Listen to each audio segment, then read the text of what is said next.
Welcome my dear student. आज बहुत ही important topic discuss करने वाले हैं, मल्टी वेरिएबल कैलकुलस इंटीग्रेशन। इसमें हम डिस्कस करने वाले हैं डबल इंटीग्रेशन और इसके बाद फिर ट्रिपल इंटीग्रेशन के बारे में। तो ये टॉपिक बहुत ही इम्पॉर्टेंट है आपके एग्जाम के लिए और ये आपके अनेक कंपटीशन या अनेक यूनिवर्सिटी में पूछे जाने वाले ये टॉपिक है। जैसे अगर आप लोग इंजीनियरिंग मैथमेटिक्स के एग्जाम देने वाले हैं या फिर बीएससी एमएससी, इस तरह से ऑल यूनिवर्सिटी के सिलेबस में ये टॉपिक है। पहली दूसरी बात क्या है कि जो भी कंपटीशन के एग्जाम देने वाले विद्यार्थी हैं या आईआईटी, जैम, नेट, गेट, इस तरह से अनेक कंपटीशन के लिए वेरी यूजफुल टॉपिक डिस्कस करेंगे। चलिए तो थोड़ा सा डिस्कस करते हैं कि मल्टी वेरिएबल कैलकुलस इंटीग्रेशन में कुछ क्या है टर्म।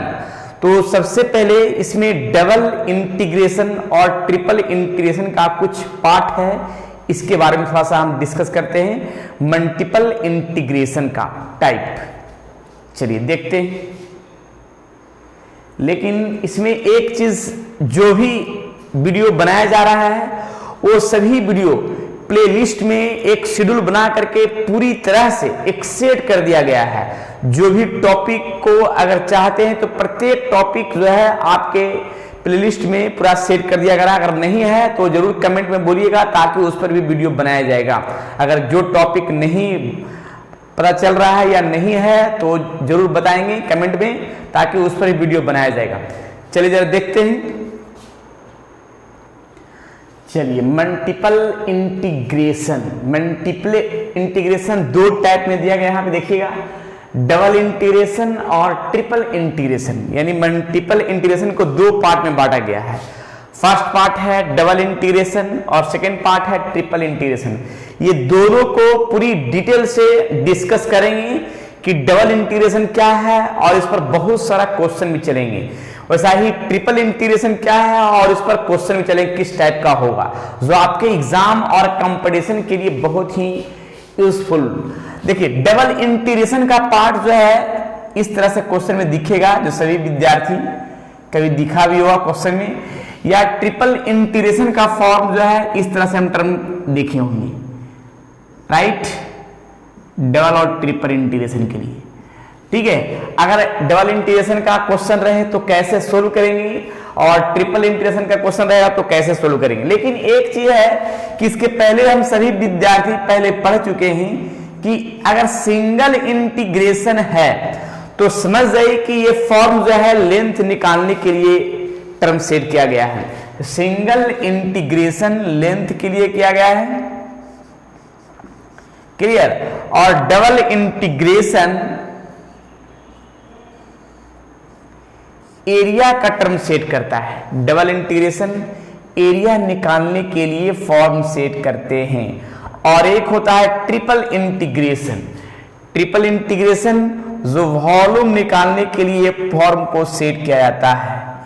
तो ये ध्यान रखिएगा कि डबल इंटीग्रेशन, ट्रिपल इंटीग्रेशन और सिंगल इंटीग्रेशन, इस इंटीग्रेशन के बारे में पहले हम 12th क्लास में ही पढ़ चुके हैं और डबल इंटीग्रेशन बताएंगे और ट्रिपल भी बताएंगे। ठीक है, तो जरा देखते हैं पूरी डिटेल से ये सभी कहानी डबल इंटीग्रेशन, ट्रिपल इंटीग्रेशन के लिए। चलिए ठीक है, तो इसको नोट कर लीजिए, आगे हम बढ़ते हैं। लेकिन सबसे पहले डिस्कस करते हैं डबल इंटीग्रेशन पर। चलिए नेक्स्ट, चलिए देखिए डबल इंटीग्रेशन। डबल इंटीग्रेशन, अब इसमें हम देखेंगे क्या कि डबल इंटीग्रेशन का टर्म किस तरह से हम करते हैं। फर्स्ट ऑफ ऑल एक्सिस का फॉर्म में देखिएगा,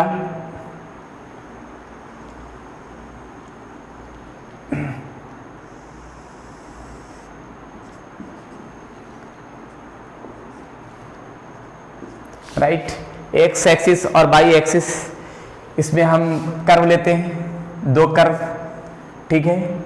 और कर्व में इस फॉर्म के लिए एक जो है पॉइंट है, फाई एक्स के लिए जिसका हम फॉर्म बना सकते हैं ए और ये क्या हो गया बी। अब इसी का पैरेलल का हम एरिया निकाल रहे हैं। देखिएगा इस फॉर्म के लिए, जो इस फॉर्म में ध्यान रखिएगा, यहाँ पे y1 जिसको लिख सकते हैं f1x और एक y2 जिसको लिख सकते हैं f2x, राइट। तो जरा देखिएगा यहाँ पे y1 f1 और ये हो गया y2 f2x का फॉर्म। अब इस फॉर्म में देखिएगा किस तरह से हम करेंगे, थोड़ा ध्यान से।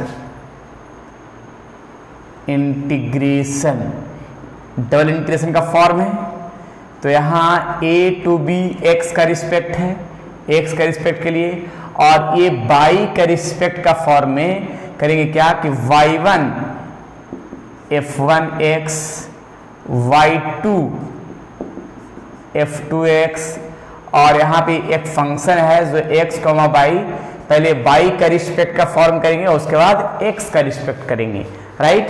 ये तो x एक्सिस का फॉर्म का हो गया। अब जरा देखिएगा एक और डबल इंटीग्रेशन के लिए कि पहले x और उसके बाद y का फॉर्म का इंटीग्रेट करेंगे। कैसे जरा देखेंगे, जैसे अगर हम इस तरह का फंक्शन का फॉर्म पैरेलल टू, राइट। अब इस फॉर्म में अगर हम इसका हम a और इसका क्या करते हैं b का फॉर्म में सेट करते हैं, और ये जो टर्म हम बनाएंगे इस फॉर्म के लिए यहाँ लिख सकते हैं x1 f y1 का फॉर्म। पर मिनट देखिए, इसमें हम एक काम का फॉर्म x f1y और सेकेंड टर्म x f2y, तो सबसे पहले इस फॉर्म का जो एरिया हम टर्म सेट करेंगे वो dx के फॉर्म के, इसका जो हम फॉर्म हम सेट करेंगे dy के लिए, यानी पहले y का रिस्पेक्ट का। देखिए डबल इंटीग्रेशन का फॉर्म है, इस तरह का है, फंक्शन तो ही रहेगा, उसी फंक्शन का फॉर्म में हम सेट कर सकते हैं।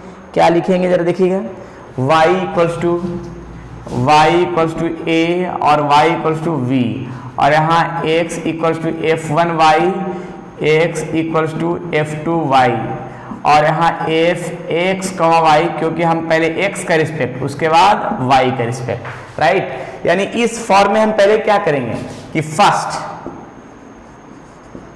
y देन x, यानी पहले हम y का रिस्पेक्ट किया जाएगा, यानी हम यहाँ y और y लिख सकते हैं क्योंकि यहाँ तो लिख ही दिए हैं y इक्वल टू f1x और y इक्वल टू f2x, ठीक है। इस फिगर में वैसा ही काम कर दीजिए, ज़्यादा बढ़िया होगा। और इसमें क्या करेंगे, फर्स्ट x का रिस्पेक्ट देन तब y का रिस्पेक्ट। क्लियर, दोनों का फिगर सामने है। अब हम थोड़ा सा एग्जाम्पल से हम क्लियर करते तो ज़्यादा बढ़िया होगा, ठीक है। इसको नोट कर लीजिए, उसके बाद इस पर हम क्वेश्चन दिखाते हैं तो ज़्यादा बढ़िया भी होगा, क्लियर भी होगा। नेक्स्ट देखिए, मैंने एक एग्जाम्पल यहाँ पे दिया है डबल इंटीग्रेशन का, integration 0 to 5 integration 0 to x square, x into x square plus y square into d x d Y.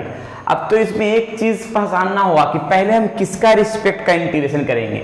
तो देखिएगा पहला जो इंटीग्रेशन है 0 to x स्क्वायर है, यानी अगर ये फॉर्म x का है तो जाहिर सी बात है कि हमको सबसे पहला जो इंटीग्रेशन करना होगा वो y के रिस्पेक्ट का करना होगा। यानी कैसे यार, देखिएगा इसमें हम टर्म को सेट अगर करना चाहते हैं तो 0 to 5 तो फिक्स है।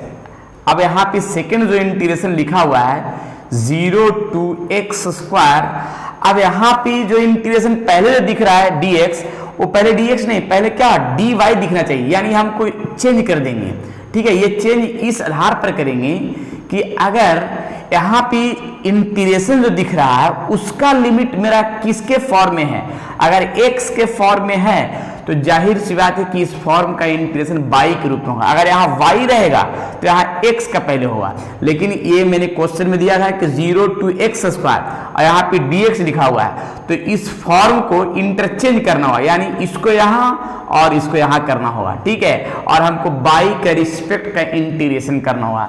जब y के रिस्पेक्ट का इंटीग्रेशन कर देंगे उसके बाद जितना भी आएगा फिर x का रिस्पेक्ट का इंटीग्रेशन करेंगे, राइट। अब जरा हम इसका थोड़ा सा एग्जांपल दिखाते हैं कि इसका इसका किस तरह से होगा जो देखिएगा। उसके बाद फिर हम जो है ना अब कैसे होगा इंटीग्रेशन ये भी बताएंगे, लेकिन कुछ रूल लिखवाने के बाद, ठीक है। देखिएगा,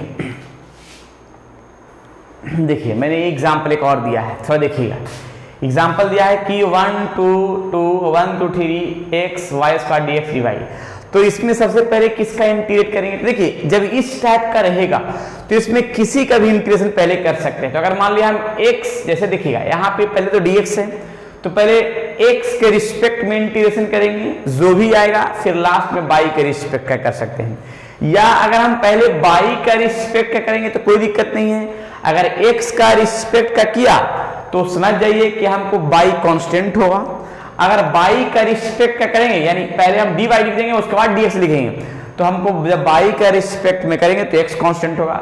लेकिन इस क्वेश्चन में तो किसी के भी रिस्पेक्ट में शुरू से स्टार्ट कर सकते हैं। तो अगर ज्यादा बढ़िया है कि जब लिमिट इस तरह का रहे तो हम अगर जो भी फॉर्म है उसी के रिस्पेक्ट में स्टार्ट कीजिए और उसी के रिस्पेक्ट से स्टार्ट करके सॉल्यूशन करना स्टार्ट करिए, कोई दिक्कत नहीं है। चलिए अब थोड़ा सा कुछ हम फॉर्म जरा हम लिखवाते हैं, कुछ रूल, ताकि जो है ना एक लैंग्वेज के रूप में ज्यादा बढ़िया होगा। इसको नोट कर लीजिए, आगे हम बढ़ाते हैं। चलो देखिए, let integration in x1 to x2 integration y1 to y2 f(x, y) dx dy। अब इसमें हम केस नंबर फर्स्ट का टर्म हम सेट करते हैं। जरा देखिएगा, केस नंबर फर्स्ट का कुछ स्टेटमेंट है, उस स्टेटमेंट को थोड़ा सा लिखेंगे और उसके बाद कुछ फॉर्म दिखाएंगे, राइट। देखिए, चलिए देखिए, केस नंबर फर्स्ट में मैंने लिखा है क्या है, when y1 y2 are function of x and x1 x2 are constant if x, y is first integrated with respect to y, keeping x fixed between limit y1, y2 and then the resulting expression is integrated with respect to x within the limit x1, x2। देखिए example से हम clear करते ज़्यादा बढ़िया हुआ है। Integration first part x1 और ये हो गया x2, सेकेंड y1 और ये हो गया y2, f(x, y) dx और ये dy, यानी ये फॉर्म जो सामने दिख रहा है, राइट। अब इसमें एक चीज तो फिक्स है कि अगर हम y के रिस्पेक्ट का टर्म सेट करेंगे तो x का यहाँ पे कांस्टेंट टर्म होगा। x1 और x2 का फॉर्म क्या बताया, कांस्टेंट। यानी ये फॉर्म जाहिर सी बात है कि ये जो फर्स्ट पार्ट का टर्म है वो y के रिस्पेक्ट में बनेगा। तो जब y का रिस्पेक्ट का फॉर्म अगर बनेगा तो इस फॉर्म को पहले और इसको बाद में किया जाएगा। देखिए कैसे, यानी अगर y के रिस्पेक्ट का फॉर्म का हम टर्म सेट करते हैं, ठीक है, तो इस फॉर्म में x, y यानी पहले हमको y का रिस्पेक्ट का फॉर्म का इंटीग्रेट कर लेंगे और उसका लिमिट सेट कर देंगे, और जो भी आएगा फिर बचेगा ये वाला इंटीग्रेशन और उसके बाद क्या, रिस्पेक्ट x का, फिर जाके x का इंटीग्रेट करेंगे x के रिस्पेक्ट में और उसके बाद फिर लिमिट पुट करेंगे, जो आएगा उसका रिजल्टिंग आएगा। क्लियर। तो इस तरह से केस नंबर फर्स्ट का टर्म है। चलिए तो अब केस सेकंड जरा क्या है इसके बारे में लिखते हैं। नेक्स्ट केस सेकंड में हम ये बताना चाह रहे हैं कि इस फॉर्म के अगर हम यहाँ x का रिस्पेक्ट, अभी मैंने y का रिस्पेक्ट किया, तो उसमें क्या है कि पहले हम y का रिस्पेक्ट ना करके पहले x का रिस्पेक्ट करेंगे। जब x का रिस्पेक्ट करेंगे तो मेरा y कांस्टेंट होगा, और जब हम y का रिस्पेक्ट करेंगे तो x कांस्टेंट होगा। ठीक है, तो केस सेकंड लिखते हैं मिटाने के बाद। देखिए केस नंबर सेकंड में क्या लिखा है, when x1, x2 are function of y and y1 and y2 are constant if x, y is first integrated with respect to x, keeping y fixed between limit x1 and x2, then the resulting expression is integrated with respect to y within the limit y1, y2। Example से जरा देखिएगा। Example में ये हम बताना चाह रहे हैं इंटीग्रेशन फर्स्ट लिमिट का फॉर्म y1, y2 और सेकेंड लिमिट का form x1 and x2, f(x, y) dx and dy का फॉर्म। एक चीज तो फ्रेश है। अब अगर हम x का रिस्पेक्ट का फॉर्म करेंगे तो ये टर्म जो है मेरा x के रिस्पेक्ट का टर्म का सेट होगा, तो मेरा y कांस्टेंट होगा। और y अगर कांस्टेंट होगा, क्योंकि फर्स्ट पार्ट में क्या है कि मेरा x के रिस्पेक्ट का फॉर्म अगर टर्म सेट होगा तो y कांस्टेंट का फंक्शन टर्म सेट करेगा, और जो भी कांस्टेंट का फंक्शन टर्म होगा फिर उसके बाद हम इंटीग्रेट करने के बाद फिर y का रिस्पेक्ट का टर्म सेट करेंगे, लिमिट पुट करेंगे, वो रिजल्टिंग आएगा। क्लियर? चलिए तो हम ऐसा करते हैं कि इस फॉर्म में हम केस नंबर सेकंड का, इसके पहले y का रिस्पेक्ट किया, उसके बाद x का रिस्पेक्ट किया। सेकंड केस में मैंने x का रिस्पेक्ट किया, उसके बाद y का रिस्पेक्ट किया। अब केस थर्ड के बारे में जरा देखते हैं, इसको नोट कर लीजिए। नेक्स्ट देखिए case number third, when both pairs of limit are constant the region of integration is rectangle. देखिए इसका एग्जांपल क्या है।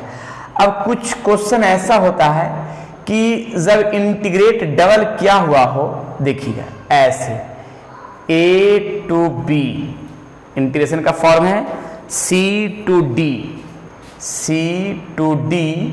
f x, y dx और dy। तो इसमें क्या है, किसके रिस्पेक्ट में, तो इसमें बस साधारण सा है कि फर्स्ट जो फॉर्म रहेगा उसके रिस्पेक्ट में पहले कर देना है, लिमिट पुट कर देना है, जो भी उसके बचेगा फिर y के रिस्पेक्ट करना है। यानी फर्स्ट इंटीग्रेशन जो है x का रिस्पेक्ट का टर्म सेट करना है और उसका लिमिट पुट कर देना है।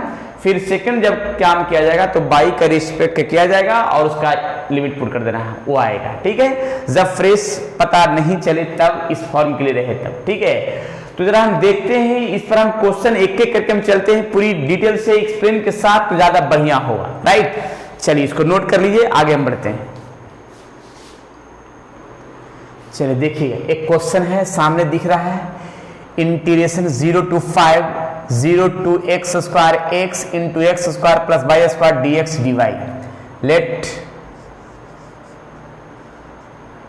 I equals to integration 0 to 5 integration 0 to x square x into x square plus y square dx और ये dy। अब इस फंक्शन में एक चीज तो कन्फर्म है, कन्फर्म क्या है कि सबसे पहला रिस्पेक्ट क्या होगा, तो ये फंक्शन x का फॉर्म है, तो जाहिर सी बात है कि यहाँ पे क्या होगा, y का रिस्पेक्ट का टर्म सेट करेंगे और जो बचा फिर x का रिस्पेक्ट का टर्म सेट करेंगे। कैसे करेंगे जरा देखिएगा।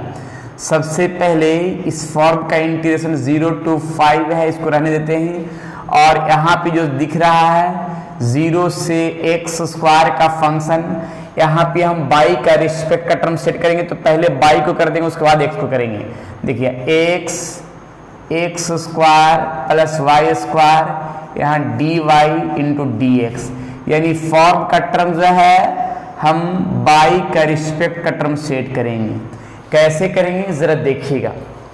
इंटीग्रेशन करने के लिए कुछ फॉर्म, इंटीग्रेशन 0 to 5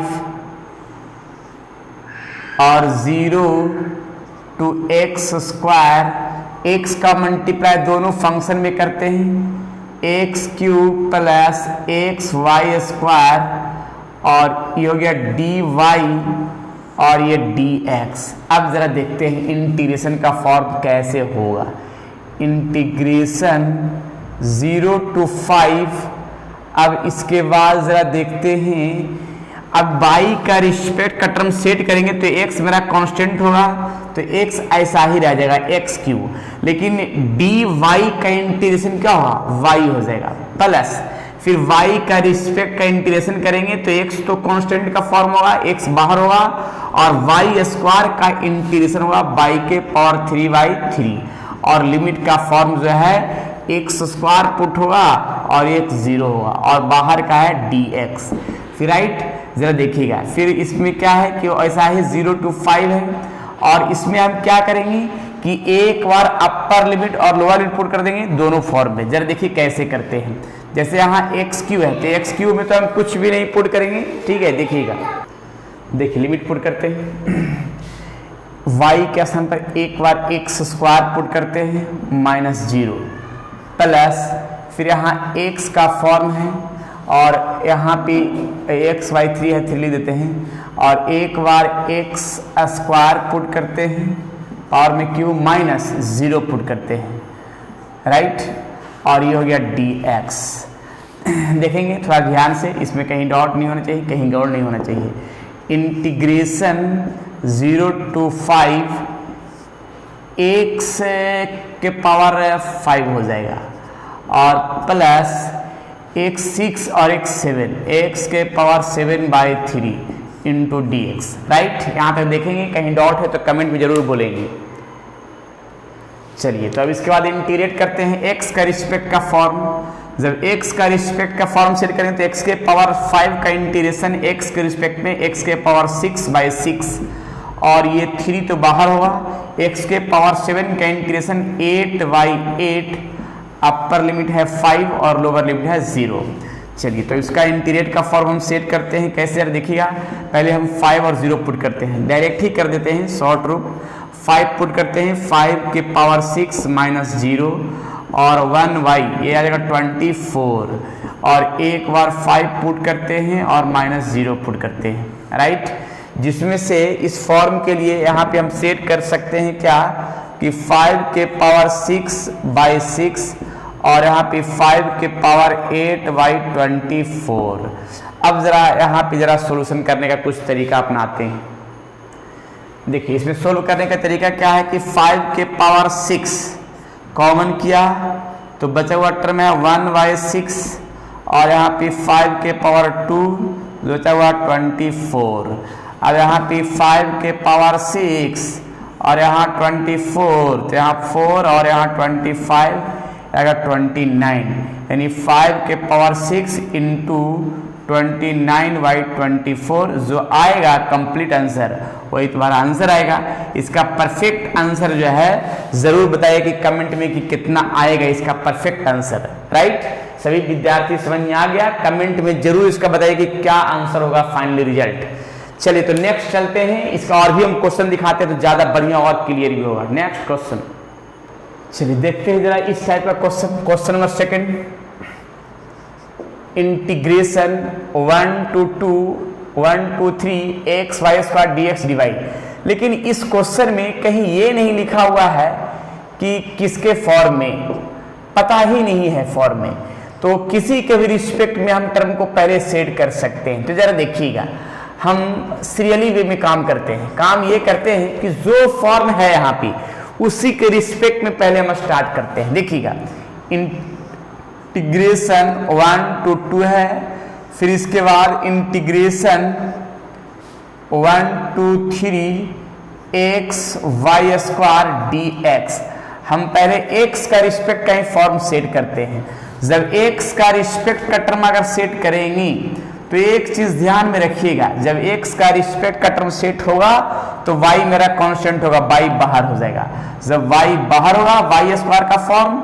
अब इसके बाद जरा देखिएगा x का इंटीग्रेशन के लिए, x का इंटीग्रेशन हो जाएगा x² 2 और अपर लिमिट मेरा 3 हो जाएगा और यहाँ लोअर लिमिट 1 और यहाँ dy का फॉर्म हो जाएगा।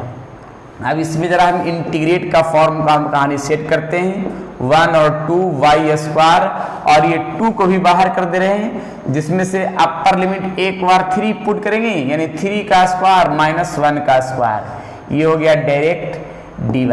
अब इस फॉर्म के लिए हम और भी कहानी बना देते हैं, 1 to 2 y² 2 और यहाँ होगा 3 का स्क्वायर 9 माइनस 1 यानी 8 और 8 को हम डायरेक्ट लिखते हैं क्या, 8 आएगा। 8 को 2 से कैंसिल करेंगे, देखिएगा 1 to 2 y² 2 into 4 into 8 dy, ये कटेगा तो 4 को हम बाहर कर सकते हैं। देखिएगा बाहर 0 1 to 2 y² dy। अब इसका हम इंटीग्रेट कर देते हैं, तो y² का इंटीग्रेशन क्या होगा, 3y3 अपर लिमिट 2 और लोअर लिमिट 1, तो यहाँ पे 4y3 और यहाँ पे अपर लिमिट 2 पुट करेंगे, 2 के पावर 3 माइनस 1 के पावर 3। अब इसके बाद जरा देखिएगा 4y3 और यहाँ पे 2 के पावर 3 को 8 लिख सकते हैं और 8 माइनस 1 यानी 7 आएगा, यानी 4/3 और 7 यानी 28/3। ये रहा कंप्लीट आंसर। अगर इस क्वेश्चन में कहीं डॉट नजर आए तो जरूर कमेंट में बोलिएगा, अगर कम समझ आए तो भी बोलिएगा, ताकि हम नेक्स्ट क्वेश्चन बताएं तो और भी डिटेल बताएं। चलिए नेक्स्ट क्वेश्चन चलते हैं, क्वेश्चन नंबर 3 की ओर। चलिए देखिए, integration 0 to 1 integration 0 integration √1 + x² dy into dx upon 1 + x² y²। तो सबसे पहले देखिएगा, इसमें तो कुछ टर्म को अपना सेट करना होगा कि कौन सा फॉर्म बनेगा किसके रिस्पेक्ट में पहले और उसके बाद किसके रिस्पेक्ट में होगा। तो अगर फंक्शन का लिमिट का फॉर्म, एकदम शॉर्ट रूप हम बोलना चाह रहे हैं इस बात को कि यार फंक्शन का लिमिट का फॉर्म अगर x का फॉर्म में है तो जाहिर सी बात है कि ये फॉर्म का इंटीग्रेशन y के रिस्पेक्ट में पहले होगा, और y का रिस्पेक्ट में होने के बाद फिर मेरा x का रिस्पेक्ट का ये फॉर्म बनेगा, राइट।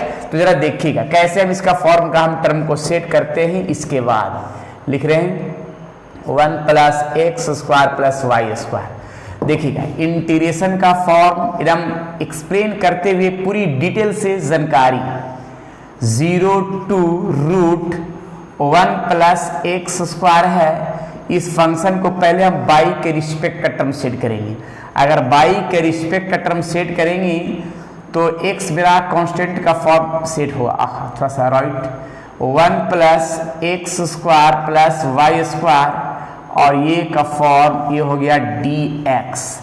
अब इस फॉर्म को हम एक सुटेबल रूप में हम सेट कर रहे हैं। जरा देखिएगा इंटीग्रेशन 0 to 1, अब जरा देखना है इंटीग्रेशन 0 √1 + x², और इस फॉर्म को सटीक सेट करना है। तो यहाँ पे हम क्या कर रहे हैं कि इसको और इसको हम एक फॉर्म में करते हैं, और इस पर हम रूट और स्क्वायर कर दे रहे हैं, रूट कर रहे हैं और स्क्वायर कर रहे हैं, कोई फर्क नहीं पड़ने वाला। और बगल में y² है, और ये तो जो है ब्रैकेट से बंद है, और यहाँ पे dx है। ये फॉर्मूला इस पर कुछ सेट होगा। ये फॉर्मूला क्या सेट होगा, हम साइड में फॉर्मूला पे लिख दे रहे हैं। देखिएगा ये फॉर्मूला सेट होगा integration dxy a² + x² 1/a tan 1 x/a 1/a tan 1 x/a। ये फॉर्मूला इंटीग्रेशन का जो है सामने दिख रहा है, इसी फॉर्म पर हम सेट करेंगे। देखिए कैसे करेंगे, इंटीग्रेशन 0 to 1। अब यहाँ पे देखिए मैंने बोला था कि जब y का रिस्पेक्ट हुआ तो x कांस्टेंट हुआ, तो a² + x² का फॉर्म का सेट हुआ। तो 1/a a मेरा यहाँ पे है √1 + x² tan 1 x/a, x यहाँ y है और a मेरा है 1 + x² रूट में है। अपर लिमिट है इसमें √1 + x², लोअर लिमिट है 0, और बाहर में क्या है dx। चलिए तो इंटीग्रेशन का फॉर्म का हम कहानी बनाते हैं 0 to 1, और ये तो है कांस्टेंट पार्ट है तो इसको हम रहने देते हैं, और 1 + x² का फॉर्म। अब इसमें हम एक बार y पुट कर दे रहे हैं। देखिएगा y के स्थान पर अपर लिमिट पुट कर रहे हैं, tan 1 √1 + x² और डिवाइड का फॉर्म 1 + x² माइनस, अब हम 0 पुट कर दे रहे हैं, तो tan 1 0/√1 + x², राइट, यहाँ पे dx। अब इसके बाद जरा देखिएगा फॉर्म 0 to 1 1/√1 + x², जिसमें से ये तो आ जाएगा 0 का फॉर्म tan 1 0 यानी कंप्लीट 0, और ये कट के 1 आ जाएगा, तो tan 1 क्या होगा 1, tan 1 और यहाँ dx, ये tan 1 यानी π/4 होता है। इंटीग्रेशन 0 से 1 1/√1 + x² और tan 1 का वैल्यू π/4 पढ़े भी होंगे पहले कभी, और इसका फॉर्म हम बाहर कर दे रहे हैं, कांस्टेंट टर्म बाहर, ठीक है। Integration 0 to 1 1 √1 plus x square dx। इसका एक फॉर्मूला होता है जो फॉर्म हम लिख दे रहे हैं सामने, integration 1/√a² plus x square dx, तो होता है log x plus √x² plus a² का फॉर्म बनेगा। ठीक है, तो यहाँ भी देखिएगा π/4 यहाँ log x plus √1 plus x² का फॉर्म, इसमें अपर लिमिट और लोअर लिमिट का फॉर्म बनेगा। तो एक बार अपर लिमिट पुट कर देंगे और एक बार लोअर लिमिट पुट कर देंगे। देखिए यहाँ पे π/4 है और अपर लिमिट अगर हम पुट करते हैं तो 1 प्लस √1 प्लस 1 माइनस, अगर लोअर लिमिट पुट करते हैं तो 0 पुट करेंगे, 0 प्लस √1 प्लस 0 का फॉर्म, राइट। अब इसके बाद सॉल्यूशन का फॉर्म बनाते हैं, जरा देखिए क्या बनेगा। यानी π/4 तो फॉर्म सही है और यहाँ पे log लिखा हुआ है और यहाँ 1 है और 1 प्लस √2 है और माइनस log 1 की वैल्यू कंप्लीट 0 आ जाएगा। यानी इसका कंप्लीट आंसर π/4 log 1 प्लस √2 जो कंप्लीट आंसर दिखेगा। जहां डॉट होगा कमेंट में जरूर बताइए कि किस लाइन में किस प्रोसेस में मेरा डॉट है, ताकि उसको हम एक्सप्लेन करें सही से। यहाँ पे 1 छूट रहा है, 1 प्लस √1√x। चलिए ठीक है, फिर नेक्स्ट चलते हैं क्वेश्चन की ओर। चलिए तो आज जो है इतना ही। अब इस पर हम कुछ क्वेश्चन दिखाते हैं जो देंगे HW के रूप में, वो क्वेश्चन बनाइएगा और जो नहीं बनेगा कमेंट में वही बोलिएगा। चलिए इसको पहले नोट कर लीजिए, नेक्स्ट क्वेश्चन की ओर चलते हैं। चलिए तो इस पर मैंने कुछ क्वेश्चन दिया है और कुछ क्वेश्चन ऑब्जेक्टिव का भी है और कुछ सब्जेक्टिव का है। ऑब्जेक्टिव का 4 गो ऑप्शन है जो सभी विद्यार्थी कमेंट बॉक्स में जरूर कमेंट कीजिए कि क्या हुआ इसका आंसर, और सब्जेक्टिव का सामने आंसर दिया हुआ है जिसका जवाब दीजिएगा। और अगर नहीं बनेगा तो सभी विद्यार्थी जरूर ये भी कमेंट कीजिएगा ताकि इस पर भी हम वीडियो एक नया बना सके। चलिए ठीक है, फिर इसके और भी आगे डिटेल से बताया जाएगा। और भी क्वेश्चन अगर चाहते हैं कि इस पर और भी क्वेश्चन चाहिए तो कमेंट में बोलेंगे, ताकि इस पर भी हम और भी 10-15 क्वेश्चन बता सके, वीडियो बना सके। ठीक है, और अगर ये कॉन्सेप्ट अच्छा लगा तो लाइक जरूर कीजिएगा, शेयर भी कीजिएगा और सब्सक्राइब भी कीजिएगा। चलिए ठीक है, फिर नेक्स्ट क्लास में मिलते हैं नए थ्योरी के साथ, नए क्वेश्चन के साथ। जब तक के लिए आप लोग डबल इंटीग्रेशन का बेस्ट कॉन्सेप्ट पढ़ते रहें, ताकि आपके इंजीनियरिंग मैथमेटिक्स के साथ साथ ऑल यूनिवर्सिटी यानी ऑल इंजीनियरिंग यूनिवर्सिटी या ऑल यूनिवर्सिटी BSc MSc या इस तरह से अनेक कंपटीशन के एग्जाम देने वाले, जैसे IIT JAM नेट गेट जो भी तैयारी करने वाले विद्यार्थी हैं, उनके लिए ये best very useful concept clear हो सके। चलिए ठीक है, फिर नेक्स्ट क्लास में मिलेंगे। जब तक के लिए आप लोग खुश रहिए, स्वस्थ रहिए और मस्त रहिए। पढ़ते रहिए डबल डिफरेंशिएशन का थ्योरी और क्वेश्चन।